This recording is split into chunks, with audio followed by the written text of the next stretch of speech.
அன்பான இறைமக்களே, உங்கள் அனைவரையும் நம் ஆண்டவராகிய இயேசு கிறிஸ்துவின் நாமத்தினால் வாழ்த்துகிறேன். இன்று புனித வெள்ளி. ஆண்டவர் இயேசு கிறிஸ்து நம்முடைய பாவங்களுக்காக சிலுவையில் உயிர்விட்ட நாளை நாம் இன்று நினைவு கூறுகிறோம். பழைய ஏற்பாட்டு காலத்தில் இறைவாக்கினர் எசாயா மூலமாக ஏற்கனவே ஆண்டவர் இயேசுவின் பிறப்பை பற்றியும் அவருடைய இறப்பை பற்றியும் இன்னும் அவர் எவ்வாறு துன்பங்கள் படுவார் என்பதையெல்லாம் பற்றியும் தந்தை கடவுள் ஏற்கனவே முன்னறிவித்திருந்தார். எசாயா மூலமாக ஆண்டவர் உரைத்த வாக்குகள் எல்லாம் இயேசுவின் வாழ்வில் நிறைவேறிவிட்டது என்பதை நமக்கு இன்றைய நற்செய்தி எடுத்து காட்டுகிறது. நம்முடைய மீறுதல்களுக்காக, நம்முடைய பாவங்களுக்காக இயேசு கிறிஸ்து வேதனைப்பட்டு துன்பப்பட்டு சிலுவையில் உயிர்விட்டு 3வது நாள் அவர் உயிர் தெழுவார் என்றும் அவர் மேன்மைப்படுத்தப்பட்டு உயர்த்தப்பட்டு பெரிதும் மாட்சியுறுவார் என்று இறை வார்த்தை நமக்கு கூறுகிறது.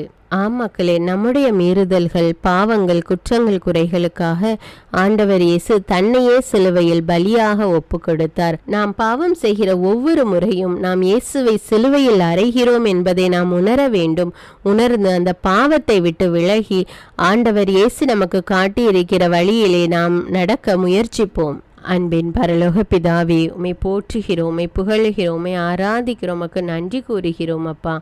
அன்பின் தேவனே, இதோ இந்த புதிய நாளை எங்களுக்கு கொடுத்திருக்கிற கிருபைக்காக நன்றி தேவனே, நன்றி அப்பா. ஆண்டவரே, எங்களுடைய பாவங்கள், எங்களுடைய குற்றங்களுக்காக நீர் சிலுவை சுமந்தீரே, நன்றி அப்பா, நன்றி ராஜா. எங்களுடைய நோய்களையெல்லாம் நீர் சிலுவையிலே ஏற்றுக்கொண்ட தேவன் நீர் ஒருவரே, உமக்கு நன்றி ராஜா, நன்றி தேவனே. எங்களுடைய குற்றங்களுக்காக, எங்களுடைய மீறுதல்களுக்காக நீர் கசையால் அடிக்கப்பட்டீரே, காரி உமிழப்பட்டீரே, நன்றி தேவனே, நன்றி அப்பா. பாவம் அறியாத நீர் எங்களுக்காக சிலுவையில் அனுபவித்த துன்பங்கள் ஏராளம் தேவனே. எங்கள் ஒவ்வொருவரையும் மன்னியும் அப்பா. எங்களுடைய பாவ வாழ்க்கையை விட்டு நீர் எங்களுக்கு காட்டியுள்ள நேர்மையான வழியிலே நாங்கள் நடக்க எங்களை ஒப்பு கொடுக்கிறோம் ராஜா. எங்கள் ஒவ்வொருவர் மீது இரக்கமாயிரும் அப்பா.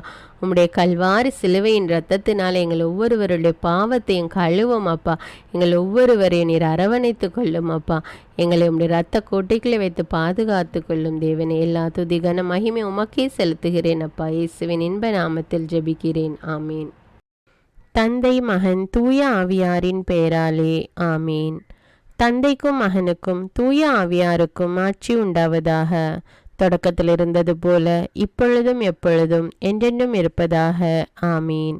இயேசுமரி சூசை, உங்கள் அடைக்கலத்திலே நான் கண் விழித்து யாதொரு பொல்லாப்பை காணாமலும் நினையாமலும் செய்யாமலும் இருக்க கடவேன். இயேசுநாதருடைய திருநாமத்தினாலே எழுந்திருக்கிறேன். படுக்கையிலே நின்று எழுந்தது போல் பாவத்தை விட்டு எழுந்து மறுபடியும் நான் பாவத்தில் விழாதபடிக்கு என்னை தற்காத்தருளும் சுவாமி. இயேசுவின் திரு இருதயமே, நாங்கள் கட்டிக்கொள்ளும் துரோகங்களுக்கு பரிகாரமாகவும் தேவரீர் திரு பீடத்தில் ஓயாமல் உம்மைத்தானே பலியாக ஒப்பு கொடுக்கும் சகல கருத்துக்களுக்காகவும் அடியேன் இன்று செய்யும் ஜபங்களையும் கிரியைகளையும் படும் துன்ப வருத்தங்களையும் தூய கன்னிமரியாயின் மாசில்லாத திரு இருதயத்தின் வழியாக உமக்கு ஒப்பு கொடுக்கிறேன் சுவாமி. இந்த மாதத்திற்கும் இந்த நாளுக்கும் சபையாருக்கும் குறிக்கப்பட்ட சகல கருத்துகளுக்காகவும் விசேஷமாய் அவைகளை ஒப்பு கொடுக்கிறேன் சுவாமி, ஆமீன். எனக்கு காவலாயிருக்கிற சர்வேசுடைய சமனசானவரே, தெய்வீக கிருபையால் உம்மிடத்தில் ஒப்புவிக்கப்பட்ட எனக்கு ஞான வெளிச்சம் கொடுத்து என்னை காத்து நடத்தி ஆண்டருளும், ஆமீன். மூவேளை ஜபம். ஆண்டவருடைய தூதர் மரியாளுக்கு தூதுரைத்தார். அவளும் தூய ஆவியினால் கருத்தரித்தாள். அருள் நிறைந்த மரியே வாழ்க, ஆண்டவர் உம்முடனே, பெண்களுள் ஆசி பெற்றவர் நீரே. உம்முடைய திருவயிற்றின் கனியாகிய இயேசுவும் ஆசி பெற்றவரே. புனித மரியே, இறைவனின் தாயே, பாவிகளாயிருக்கிற எங்களுக்காக இப்பொழுதும் எங்கள் இறப்பின் வேளையிலும் வேண்டிக் கொள்ளும், ஆமீன். இதோ ஆண்டவருடைய அடிமை, உமது வார்த்தையின்படியே எனக்கு ஆகட்டும். அருள் நிறைந்த மரியே வாழ்க, ஆண்டவர் உம்முடனே, பெண்களுள் ஆசி பெற்றவர் நீரே. உம்முடைய திருவயிற்றின் கனியாகிய இயேசுவும் ஆசி பெற்றவரே. புனித மரியே, இறைவனின் தாயே, பாவிகளாயிருக்கிற எங்களுக்காக இப்பொழுதும் எங்கள் இறப்பின் வேளையிலும் வேண்டிக் கொள்ளும், ஆமீன்.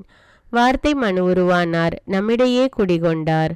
அருள் நிறைந்த மரியே வாழ்க, ஆண்டவர் உம்முடனே, பெண்களுள் ஆசி பெற்றவர் நீரே. உம்முடைய திருவயிற்றின் கனியாகிய இயேசுவும் ஆசி பெற்றவரே.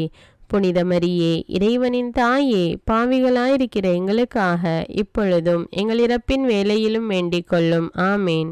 கிறிஸ்துவின் வாக்குறுதிகளுக்கு நாங்கள் தகுதியுள்ளவர்களாகும்படியாக இறைவனின் தூய அன்னையே, எங்களுக்காக மன்றாடும். ஜெபிப்போமாக. இறைவா, தேவதூதர் அறிவித்தபடியே உம்முடைய திருமகன் இயேசு கிறிஸ்து மனிதனானதை நாங்கள் அறிந்துள்ளோம். அவருடைய பாடுகளினாலும் சிலுவையினாலும் நாங்கள் அவருடைய உயிர்ப்பின் மேன்மையை அடையும் பொருட்டு எங்கள் உள்ளங்களில் உமது அருளை பொழிய வேண்டுமென்று எங்கள் ஆண்டவராகிய இயேசு கிறிஸ்தின் வழியாக உம்மை மன்றாடுகிறோம். ஆமீன். பரிசுத்த ஆவி ஜெபம். பரிசுத்த ஆவியே, எழுந்தருள்வீர். இறைமக்கள் உள்ளங்களை உம் ஒளியால் நிரப்புவீர். அவற்றில் அன்பு தீயை மூட்டி அருள்வீர். உம்முடைய ஞான கதிர்களை வரவிடுவீர். அதனால் உலகை புதுப்பித்தருளும். இறைவா, உம் மக்களின் உள்ளங்களை பரிசுத்த ஆவியானவரின் ஒளியால் தெளிவுபடுத்தினீரே. அப்பரிசுத்த ஆவியானவரால் நாங்கள் சரியானவற்றை உணரவும் அவருடைய ஆறுதலால் மகிழ்வு பெறவும் அருள் புரியும். இவற்றை எங்கள் ஆண்டவராகிய இயேசு கிறிஸ்து வழியாக உம்மை வேண்டுகிறோம். ஆமீன். புனித மிக்கேல் சமணசிடம் ஜெபம்.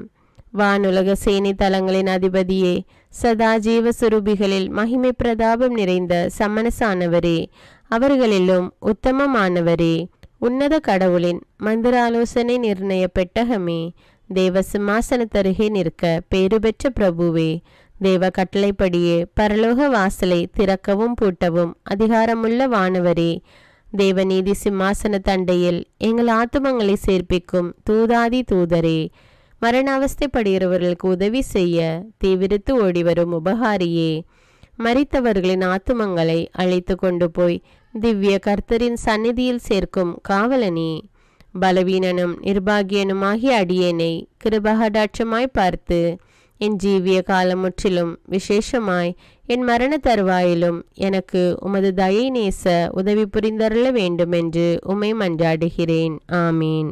இயேசுவின் திரு இருதயத்திற்கு குடும்பத்தை ஒப்புக்கொடுக்கும் ஜெபம். இயேசுவின் திரு இருதயமே, கிறிஸ்தவ குடும்பங்களுக்கு தேவரீர் செய்து வரும் சகல உபகாரங்களையும் சொல்ல முடியாத உமது நன்மைத்தனத்தையும் நினைத்து நன்றெறிந்த பட்சத்தோடு உமது திரு பாதத்தில் சாஷ்டாங்கமாக விழுந்து கிடக்கிறோம். நேசமுள்ள இயேசுவே, எங்கள் குடும்பங்களில் உள்ள சகலரையும் உமக்கு ஒப்பு கொடுக்கிறோம். தேவரீர் எங்களை ஆசீர்வதித்து இப்பொழுதும் எப்பொழுதும் உம்முடைய திரு இருதய நிழலில் இளைப்பாற செய்தருளும். தவறி எங்களில் எவரேனும் உமது இருதயத்தை நோக செய்திருந்தால் அவரது குற்றத்திற்கு நாங்களே நிந்தை பரிகாரம் செய்கிறோம். உமது திரு இருதயத்தை பார்த்து எங்கள் பரிகாரத்தை ஏற்றுக்கொண்டு கிருபை செய்தருளும். இதுவுமின்றி உலகத்தில் இருக்கும் சகல குடும்பங்களுக்காகவும் மன்றாடுகிறோம். பலவீனர்களுக்கு பலமும், விருத்தாப்பியர்களுக்கு ஊன்றுகோலும், விதவைகளுக்கு ஆதரவும், அனாதை பிள்ளைகளுக்கு தஞ்சமுமாயிருக்க தயை புரியும். ஒவ்வொரு வீட்டிலும் நோயாளிகள் அவஸ்தைப்படுகிறவர்கள் தலைமாட்டிலும் தேவரீர் தாமே விழித்து காத்திருப்பீராக. இயேசுவின் இரக்கமுள்ள திரு இருதயமே, சிறு பிள்ளைகளை எவ்வளவோ பட்சத்தோடு நேசித்தீரே. இந்த விசாரணையில் உள்ள சகல பிள்ளைகளையும் உமக்கு ஒப்பு கொடுக்கிறோம். அவர்களை ஆசீர்வதியும். அவர்களுடைய இருதயத்தில் விசுவாசத்தையும் தெய்வ பயத்தையும் வளர செய்யும்.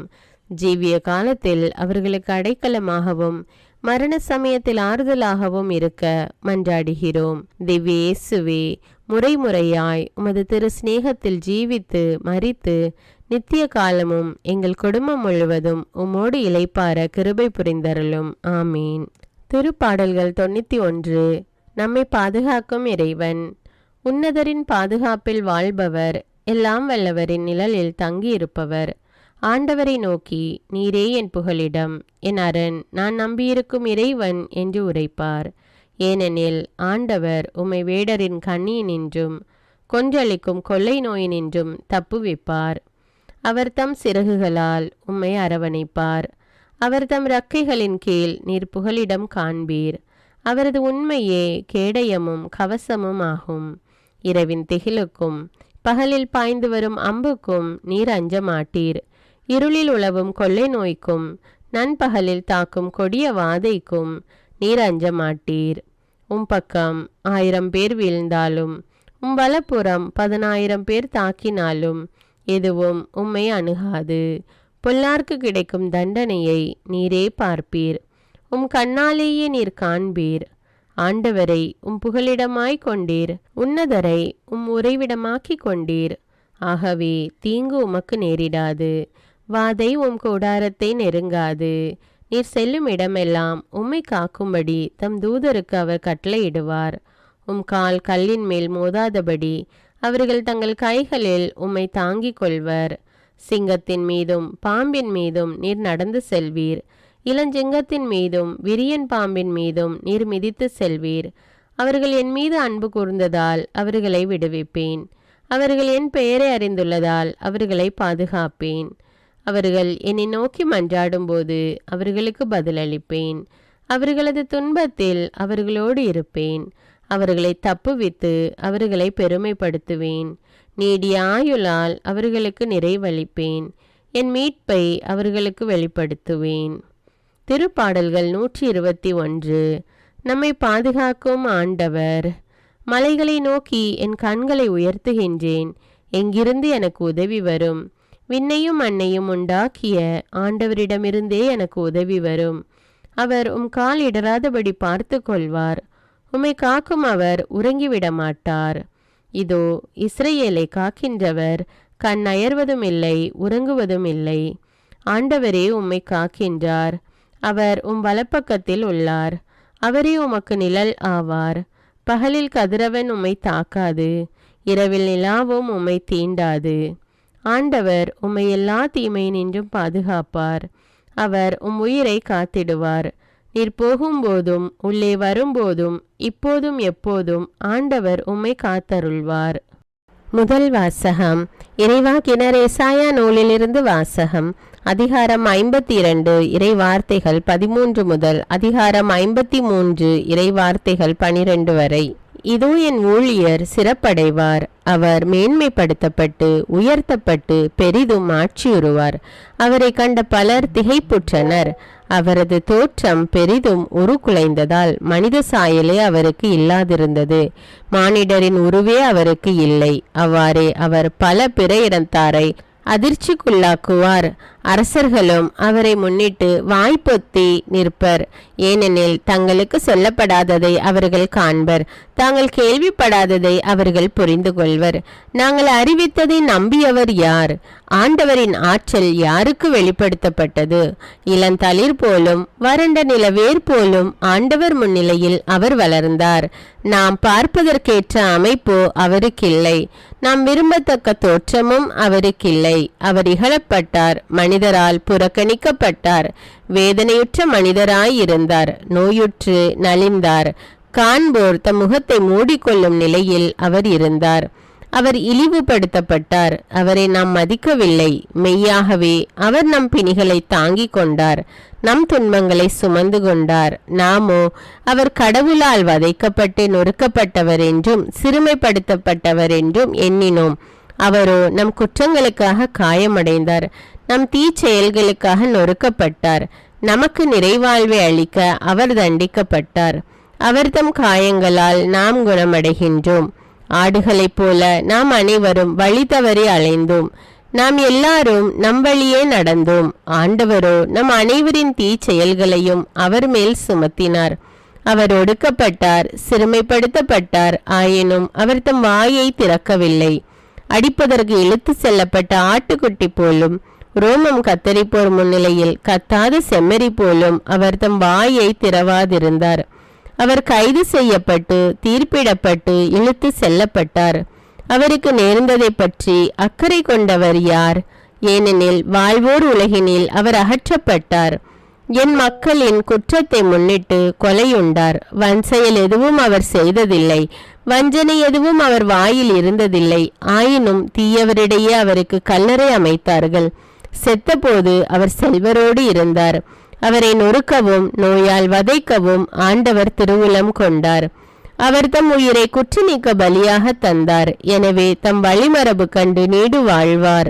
ஆண்டவரின் திருவுளம் அவர் கையில் சிறப்புறும். அவர் தம் துன்ப வாழ்வின் பயனை கண்டு நிறைவடைவார். நேரியவராகிய என் ஊழியர் தம் அறிவால் பலரை நேர்மையாளராக்குவார். அவர்களின் தீச்செயல்களை தாமே சுமந்து கொள்வார். ஆதலால் நான் அவருக்கு மதிப்பு மிக்கவரிடையே சிறப்பளிப்பேன். அவரும் வலியவரோடு கொள்ளை பொருளை பங்கிடுவார். ஏனெனில் அவர் தம்மையே சாவுக்கு கையளித்தார். கொடியவருள் ஒருவராக கருதப்பட்டார். ஆயினும் பலரின் பாவத்தை சுமந்தார். கொடியோருக்காக பரிந்து பேசினார். இது ஆண்டவரின் அருள்வாக்கு. இறைவனுக்கு நன்றி. இரண்டாம் வாசகம். எபிரேயருக்கு எழுதப்பட்ட திருமுகத்திலிருந்து வாசகம். வானங்களை கடந்து சென்ற இறைமகனாகிய இயேசுவை நாம் தனி பெரும் தலைமை குருவாக கொண்டுள்ளதால் நாம் அறிக்கையிடுவதை விடாது பற்றி கொள்வோமாக. ஏனெனில் நம் தலைமை குரு நம்முடைய வலுவின்மையை கண்டு இரக்கம் காட்ட இயலாதவர் அல்ல, மாறாக எல்லா வகையிலும் நம்மை போல சோதிக்கப்பட்டவர், எனினும் பாவம் செய்யாதவர். எனவே நாம் இரக்கத்தை பெறவும் ஏற்ற வேளையில் உதவக்கூடிய அருளை கண்டடையவும் அருள் நிறைந்த இறை அரியணையை துணிவுடன் அணுகி செல்வோமாக.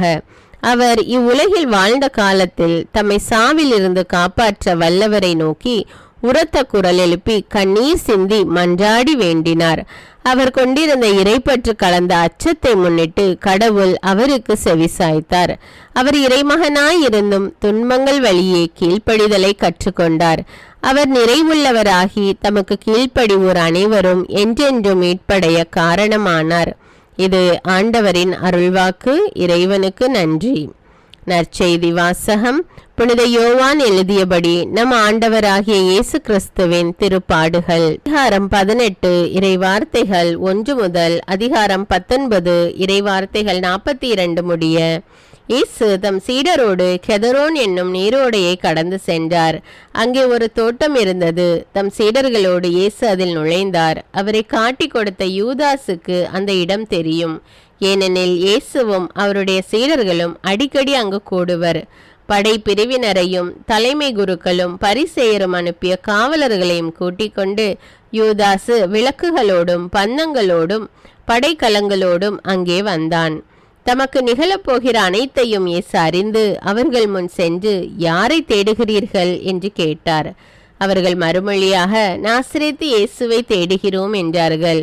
இயேசு, நான் தான் என்றார். அவரை காட்டிக் கொடுத்த யூதாசும் அவர்களோடு நின்று கொண்டிருந்தான். நான் தான் என்று இயேசு அவர்களிடம் சொன்னதும் அவர்கள் பின்வாங்கி தரையில் விழுந்தார்கள்.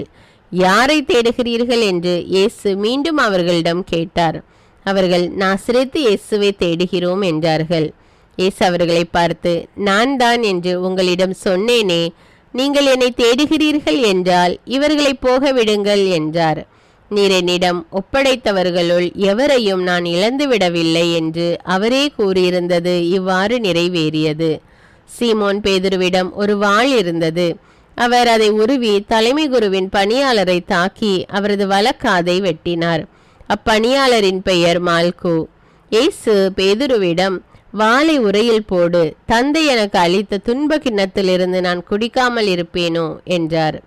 படைப்பிரிவினரும் ஆயிரத்தவர் தலைவரும் யூதர்களின் காவலர்களும் இயேசுவை பிடித்து கட்டி முதலில் அவரை அன்னாவிடம் கொண்டு சென்றார்கள்.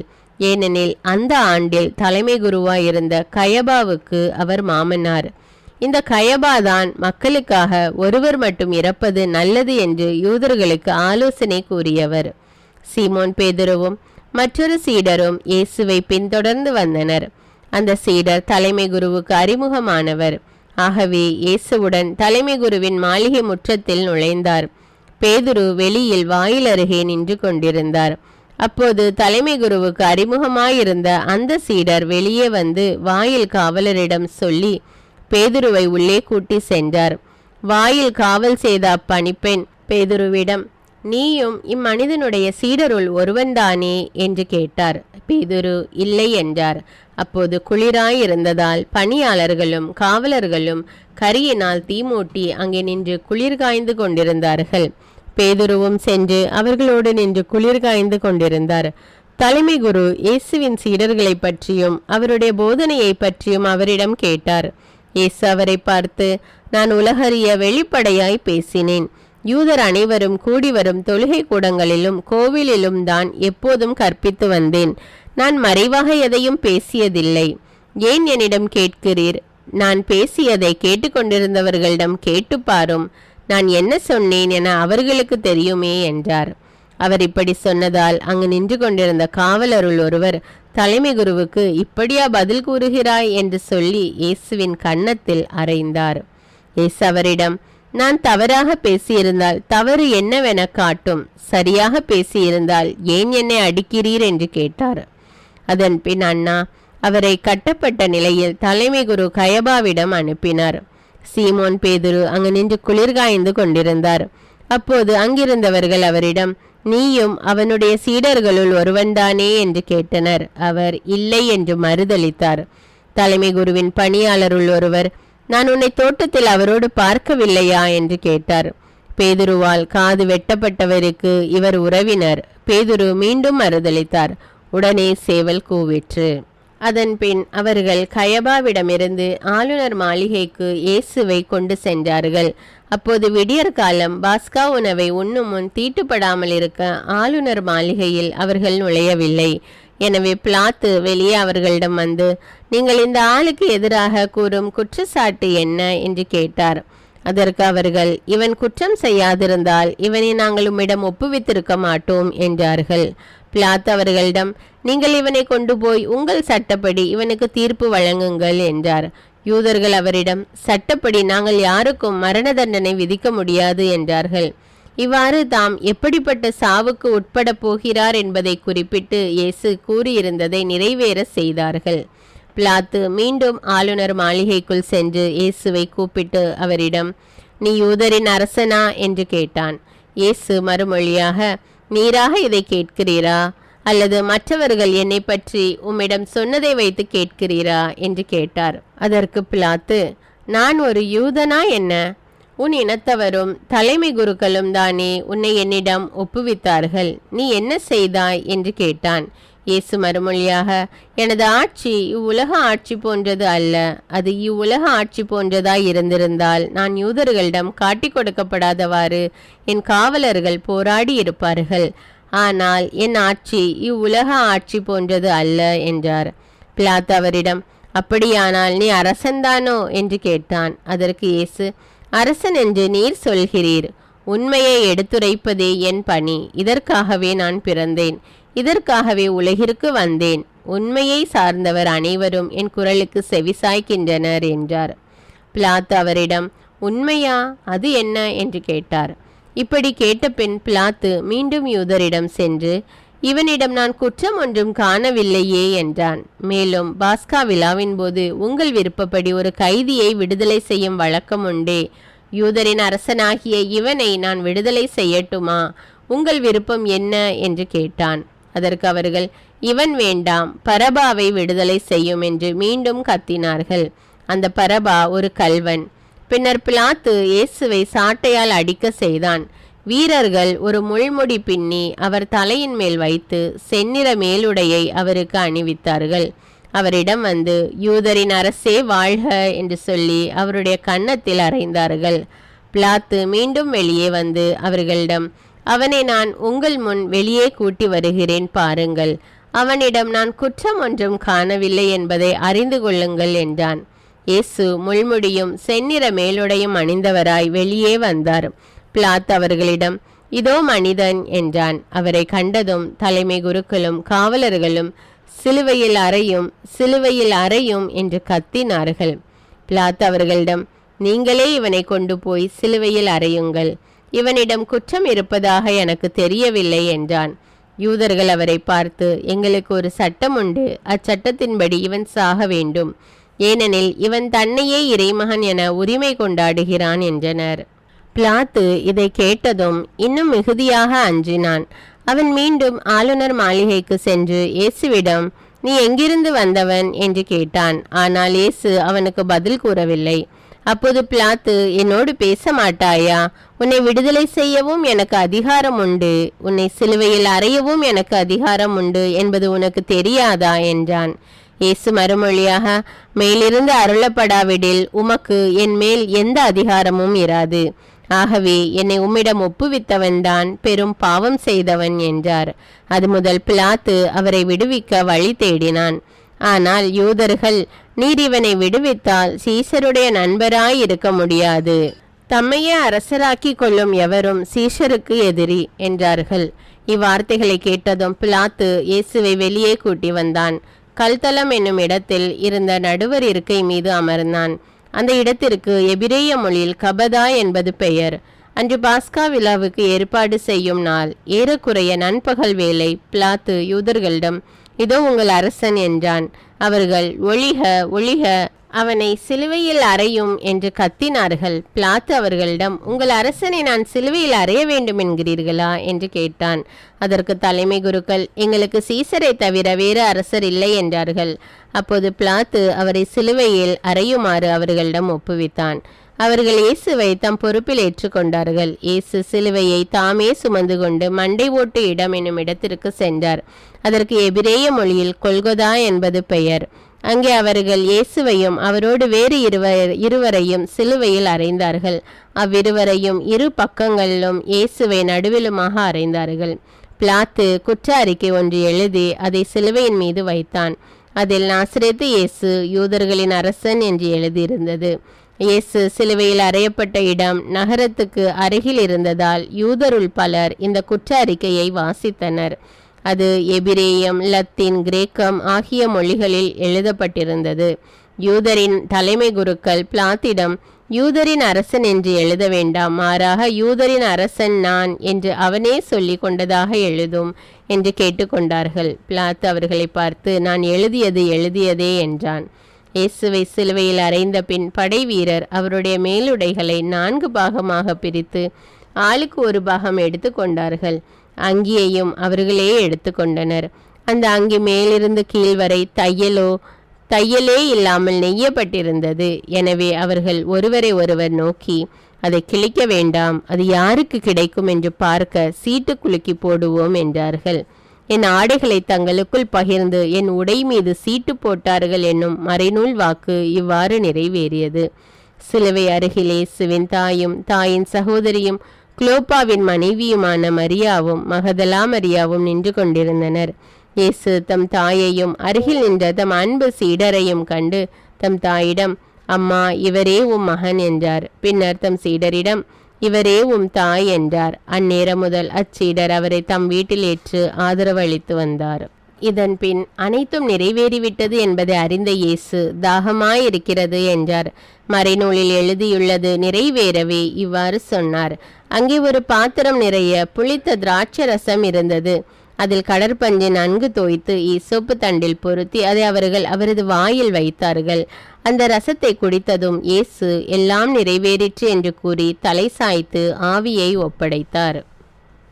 அன்று பாஸ்கா விழாவுக்கு ஏற்பாடு செய்யும் நாள். அடுத்த நாள் ஓய்வு நாளாகவும் பெருநாளாகவும் இருந்தது. எனவே அன்று சிலுவையில் உடல்கள் தொங்கல் ஆகா என்பதற்காக கால்களை முறித்து சடலங்களை எடுத்து விடுமாறு யூதர்கள் பிலாத்திடம் கேட்டுக்கொண்டார்கள். ஆகவே படைவீரர் வந்து இயேசுவோடு சிலுவையில் அறையப்பட்டிருந்தவருள் ஒருவனுடைய கால்களை முதலில் முறித்தார்கள். பின்னர் மற்றவனுடைய கால்களையும் முறித்தார்கள்.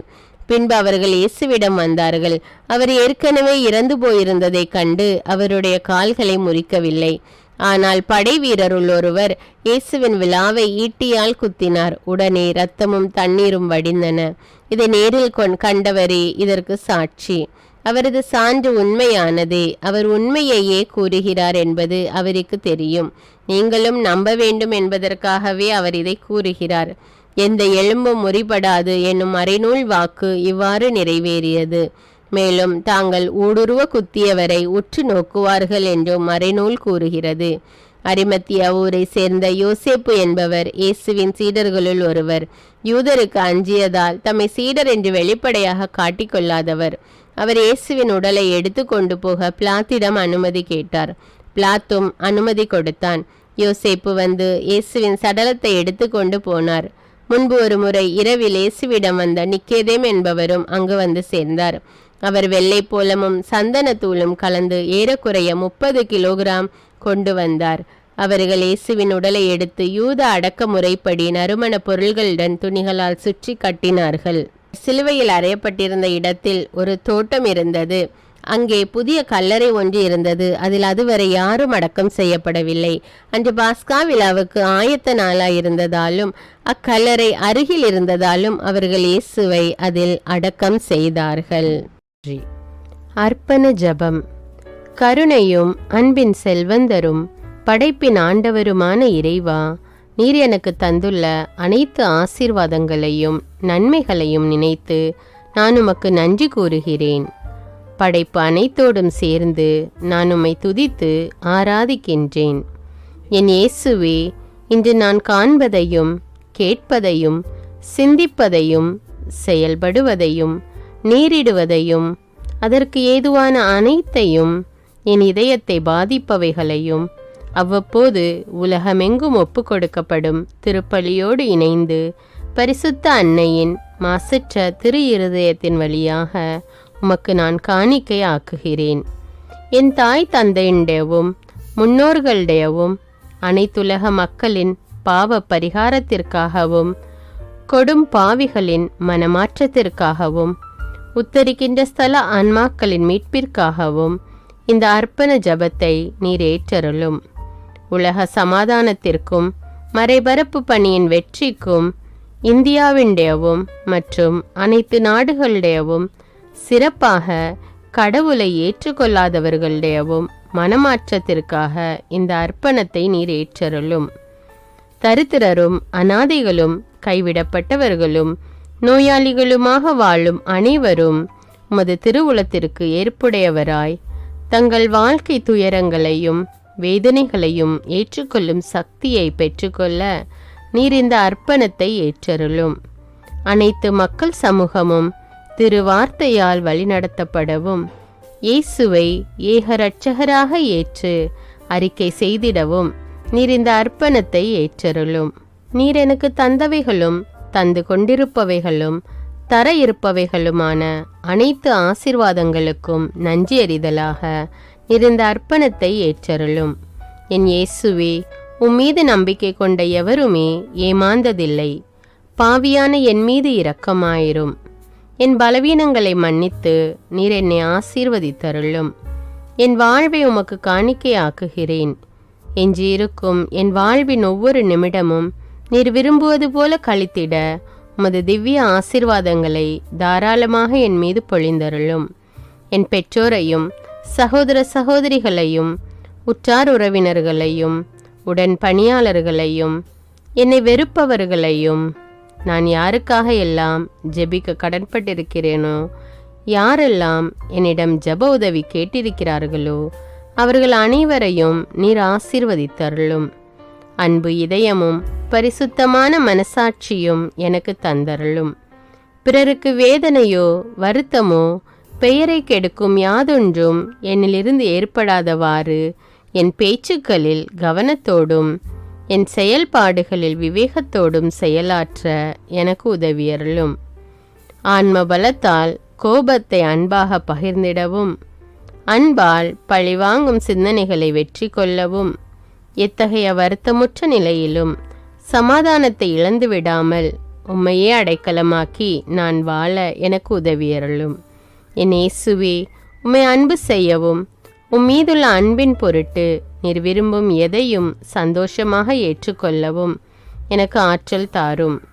உமது அன்பிலிருந்து என்னை வேறுபடுத்துகின்ற எல்லா விதமான ஊனுடல் பலவீனங்களையும் விசுவாசத்திற்கும் பரிசுத்தத்திற்கும் எதிராக வருகின்ற சோதனைகளையும் மேற்கொள்ள வேண்டிய ஆன்மீக சக்தி நீர் தந்தருளும். எனது அனைத்து செயல்களிலும் உமது அருளும் ஆசீரும் பொழிந்தருளும். அனைத்தையும் நன்றாக துவங்கவும் நன்றாக முடிக்கவும் எனக்கு ஆற்றல் தந்தருளும். மரணம் என்னை நெருங்குகையில் அந்த பலவீனமான நேரத்தில் வலுவான சோதனைகள் என்னை வேதனைப்படுத்தும் போது என் இயேசுவே, நீர் வந்து எனக்கு உதவிடவும் என் ஆன்மாவை ஏற்றுக்கொள்ளவும் வேண்டுகிறேன். ஆமேன். தந்தை இரக்கமுள்ளவராய் இருப்பது போல நீங்களும் இரக்கமுள்ளவர்களாய் இருங்கள் என்று விவிலியம் கூறுகிறது. இன்று நாம் உலகில் உள்ள அனைத்து மக்களுக்காகவும் ஆண்டவருடைய இரக்கத்தை வேண்டி இந்த இரக்கத்திற்கான ஜெபத்தை ஜெபிப்போம். ஆண்டவரே இரக்கமாயிரும். இயேசுவே இரக்கமாயிரும். பரிசுத்த ஆவியே இரக்கமாயிரும். இயேசுவே, தாவீதின் மகனே இரக்கமாயிரும். பாவி என் மீது இரக்கமாயிரும். அல்லேலூயா. நான் குடியிருக்கும் வீட்டின் மீது இரக்கமாயிரும். என் குடும்பத்தின் மீது இரக்கமாயிரும். என் பெற்றோர் மீது இரக்கமாயிரும். என் சகோதர சகோதரிகள் மீது இரக்கமாயிரும். என் பிள்ளைகள் மீது இரக்கமாயிரும். என் கணவன் மீது இரக்கமாயிரும். என் மனைவி மீது இரக்கமாயிரும். என் உறவினர்கள் மீது இரக்கமாயிரும். என் நண்பர்கள் மீது இரக்கமாயிரும். என் அருகில் வசிக்கும் குடும்பங்கள் மீது இரக்கமாயிரும். ஆண்டவரே இரக்கமாயிரும். இயேசுவே இரக்கமாயிரும். பரிசுத்த ஆவியே இரக்கமாயிரும். இயேசுவே தாவீதின் மகனே இரக்கமாயிரும். பாவி என் மீது இரக்கமாயிரும். அல்லேலூயா. ஆண்டவரே என் முன்னோர் மீது இரக்கமாயிரும். அவர்களது பாவங்களின் மீது இரக்கமாயிரும். என் முன்னோரால் ஏற்பட்ட கட்டுக்களின் மீது இரக்கமாயிரும். அவர்களின் வழியாக வந்த சாபங்களின் மீது இரக்கமாயிரும். அவர்கள் செய்த தீச்செயல்களின் மீது இரக்கமாயிரும். என் முன்னோரின் எல்லா சந்ததிகள் மீதும் இரக்கமாயிரும். ஆண்டவரே இரக்கமாயிரும். இயேசுவே இரக்கமாயிரும். பரிசுத்த ஆவியே இரக்கமாயிரும். இயேசுவே தாவீதின் மகனே இரக்கமாயிரும். பாவி என் மீது இரக்கமாயிரும். அல்லேலூயா. என் தேவைகளின் மீது இரக்கமாயிரும். என் விருப்பங்களின் மீது இரக்கமாயிரும். நான் செய்யும் வேலையின் மீது இரக்கமாயிரும். நான் வேலை செய்யும் இடத்தின் மீது இரக்கமாயிரும். என்னோடு வேலை செய்வோர் மீது இரக்கமாயிரும். நான் வேலை செய்யும் நிறுவனங்கள் மீது இரக்கமாயிரும். அவற்றின் உடைமைகள் மீது இரக்கமாயிரும். வியாபாரங்கள் மீது இரக்கமாயிரும். வருமானங்கள் மீது இரக்கமாயிரும். ஆண்டவரே இரக்கமாயிரும். இயேசுவே இரக்கமாயிரும். பரிசுத்த ஆவியே இரக்கமாயிரும். இயேசுவே தாவீதின் மகனே இரக்கமாயிரும். பாவி என் மீது இரக்கமாயிரும். அல்லேலூயா. எங்களுடைய நிலத்தின் மீது இரக்கமாயிரும். அதில் கிடைக்கும் விளைச்சல்களின் மீது இரக்கமாயிரும்.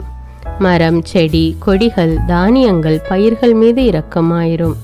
எனக்கு நீர் தந்துள்ள அனைத்து உயிரினங்கள், விலங்குகள், பறவைகள் மீதும் இரக்கமாயிரும். என் வீட்டில் உள்ள அனைத்தின் மீதும் இரக்கமாயிரும்.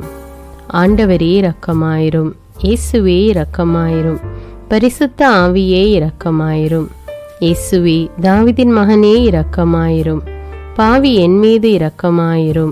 அல்லேலூயா. எல்லா குருமடங்கள் மீதும் இரக்கமாயிரும். எல்லா உதவி நிறுவனங்களின் மீது இரக்கமாயிரும். எல்லா பள்ளிக்கூடங்களின் மீதும் அதன் ஆசிரியைகள் மீது இரக்கமாயிரும். எல்லா கல்லூரிகள் மீதும் இரக்கமாயிரும். எல்லா பொது சேவை மையங்கள் மீது இரக்கமாயிரும். எல்லா மருத்துவமனைகள் மீது இரக்கமாயிரும். எல்லா அரசு அலுவலகங்களின் மீது இரக்கமாயிரும். இந்திய நாட்டின் மீது இரக்கமாயிரும். எங்களில் பெருகி வரும் தீமைகளின் மீது இரக்கமாயிரும். வன்முறையாளர்கள் மீது இரக்கமாயிரும். பலாத்காரங்களின் மீது இரக்கமாயிரும். தீவிரவாதிகள் மீது இரக்கமாயிரும். பிளவு பிரிவினை உருவாக்குவோர் மீது இரக்கமாயிரும். குடிகாரர்கள் மீது இரக்கமாயிரும். போதைப் பொருட்களுக்கு அடிமையானோர் மீது இரக்கமாயிரும். புகைப்பிடிப்போர் மீது இரக்கமாயிரும். திருடர்கள் மீது இரக்கமாயிரும். கலகக்காரர்கள் மீது இரக்கமாயிரும். கொள்ளைக்காரர்கள் மீது இரக்கமாயிரும். ஆண்டவரே இரக்கமாயிரும். இயேசுவே இரக்கமாயிரும். பரிசுத்த ஆவியே இரக்கமாயிரும். இயேசுவே தாவீதின் மகனே இரக்கமாயிரும். பாவி என் மீது இரக்கமாயிரும். அல்லேலூயா. திருமணமாகாதவர் மீது இரக்கமாயிரும். பிரிந்த குடும்பங்களின் மீது இரக்கமாயிரும். குழந்தை இல்லாதோர் மீது இரக்கமாயிரும். கைம்பெண்கள் மீது இரக்கமாயிரும். கைவிடப்பட்டோர் மீது இரக்கமாயிரும். வேலையில்லாதோர் மீது இரக்கமாயிரும். அநாதைகள் மீது இரக்கமாயிரும். ஊனமுற்றோர் மீது இரக்கமாயிரும். பார்வையற்றோர் மீது இரக்கமாயிரும்.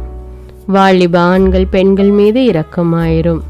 மந்திரவாதிகள் மீது இரக்கமாயிரும். பேய் பிடித்தோர் மீது இரக்கமாயிரும். மூட விசுவாசமுள்ளோர் மீது இரக்கமாயிரும்.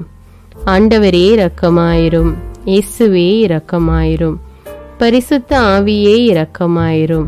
இயேசுவே தாவீதின் மகனே இரக்கமாயிரும். பாவி என் மீது இரக்கமாயிரும். அல்லேலூயா. என் நாட்டின் தலைவர்கள் மீது இரக்கமாயிரும். நாட்டின் ஆளுநர்கள் மீது இரக்கமாயிரும்.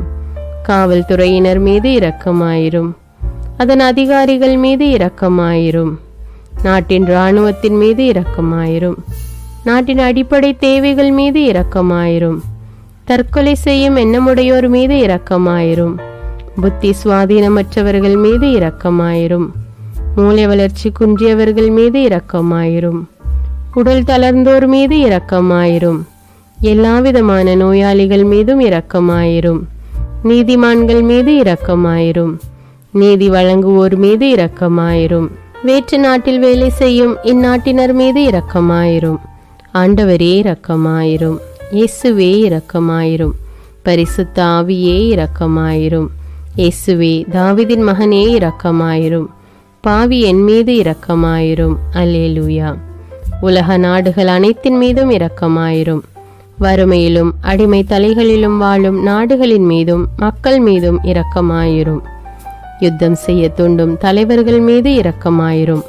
உலகில் அணு ஆயுதங்களை தயாரிப்போர் மீது இரக்கமாயிரும். விபத்தில் சிக்குண்டோர் மீது இரக்கமாயிரும். விபத்து குறித்து இரவு நேரங்களிலும் பயம் கொள்வோர் மீது இரக்கமாயிரும். பயணம் செய்வோர் மீது இரக்கமாயிரும். ஆண்டவரே இரக்கமாயிரும். இயேசுவே இரக்கமாயிரும். பரிசுத்த ஆவியே இரக்கமாயிரும். இயேசுவே தாவீதின் மகனே இரக்கமாயிரும். பாவி என் மீது இரக்கமாயிரும். அல்லேலூயா.